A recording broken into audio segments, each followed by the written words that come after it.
Israel menegaskan akan menguasai seluruh jalur Gaza di bawah kendali penuh, sekalipun Hamas sepakat melakukan gencatan senjata dan menyerahkan sandera. Mengutip dari Tribun News pada 22 Agustus bahwa Perdana Menteri Israel Benyamin Netanyahu menyampaikan hal ini setelah pasukan pertahanan Israel memulai tahap pertama operasi militer untuk merebut kota Gaza di bagian utara, yang disebutnya sebagai benteng Hamas. Melalui wawancara pada 21 Agustus, Netanyahu menegaskan bahwa tujuan mengusir Hamas dari Gaza tidak berubah. Ia menyatakan tidak pernah ada keraguan bahwa Hamas akan dihapuskan dari wilayah itu. Menurut Netanyahu, perang akan berakhir jika Hamas bersedia membebaskan sandera, melucuti senjata dan mendemilitarisasi Gaza. Bahkan ia menepis kritik internasional, menyebut gelombang protes dunia sebagai tsunami antisemitisme. Di balik narasi resmi yang dibangun pemerintah dan militer Israel, kebocoran data rahasia mengungkap kenyataan berbeda. Dokumen intelijen internal menunjukkan sebagian besar korban serangan di Gaza adalah warga sipil,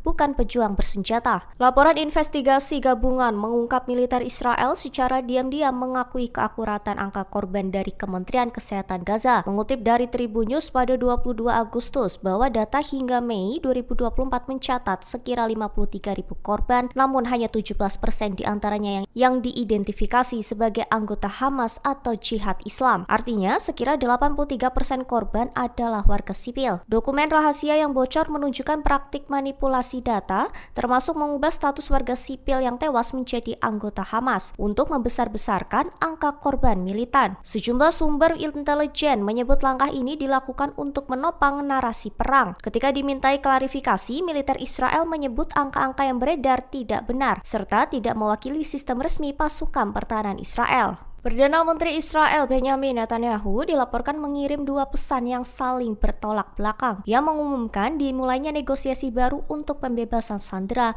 tetapi sekaligus menyetujui rencana militer besar untuk menguasai kota Gaza sepenuhnya. Wacana gencatan senjata dan eskalasi serangan kembali berjalan beriringan di tengah kehancuran. Konflik di Gaza yang memanas sejak Oktober 2023 telah menewaskan lebih dari 62.000 warga Palestina. Hingga beberapa hari terakhir, serangan udara dan artileri Israel menghantam wilayah utara Gaza sebagai bagian dari fase kedua operasi militer kereta perang Gideon. Puluhan orang tewas hanya dalam sehari, sementara warga sipil terjebak malam-malam tanpa tidur di bawah ledakan tanpa henti. Mengutip dari Tribun News pada 22 Agustus, Netanyahu juga menegaskan operasi militer harus tetap berlanjut meskipun ada pembicaraan gencatan senjata. Iran membantah keras tuduhan Amerika Serikat dan Israel yang menuding Teheran memasok senjata ke Yaman. Mengutip dari Tasnim, Duta Besar Iran untuk PBB Syahid Iranvani menyebut tuduhan itu tidak memiliki bukti kredibel, tidak dapat diverifikasi, dan bermotif politik. Pernyataan itu ia sampaikan melalui surat resmi kepada Sekretaris Jenderal PBB Antonio Guterres dan Presiden Dewan Keamanan PBB Eloy Alfaro de Alba pada 20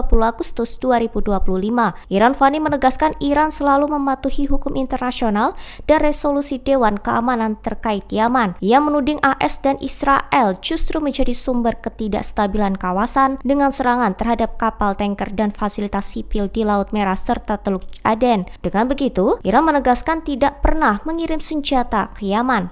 Perdana Menteri Israel Benyamin Netanyahu mengisyaratkan kesiapan membuka negosiasi untuk mengakhiri perang Gaza dan membebaskan sandera. Namun, ia belum mengirim delegasi ke Doha atau Kairo, tempat mediator Mesir dan Qatar menunggu tanggapan Israel. Melalui kunjungannya ke markas divisi Gaza IDF, Netanyahu mengatakan telah memerintahkan pemerintah memulai pembicaraan. Meski demikian, sumber politik Israel menegaskan Netanyahu puas dengan rencana militer untuk merebut kota Gaza dan mengalahkan Hamas. Mengutip dari Ynet News pada 22 Agustus bahwa Netanyahu disebut hanya bersedia mengirim tim negosiasi jika pembicaraan membahas pembebasan semua sandera baik hidup maupun meninggal serta diakhiri dengan syarat Israel. Ia kembali menekankan bahwa persyaratan itu meliputi pembongkaran kekuatan militer Hamas. Para analisis menilai langkah Netanyahu sebagai strategi menunda keputusan.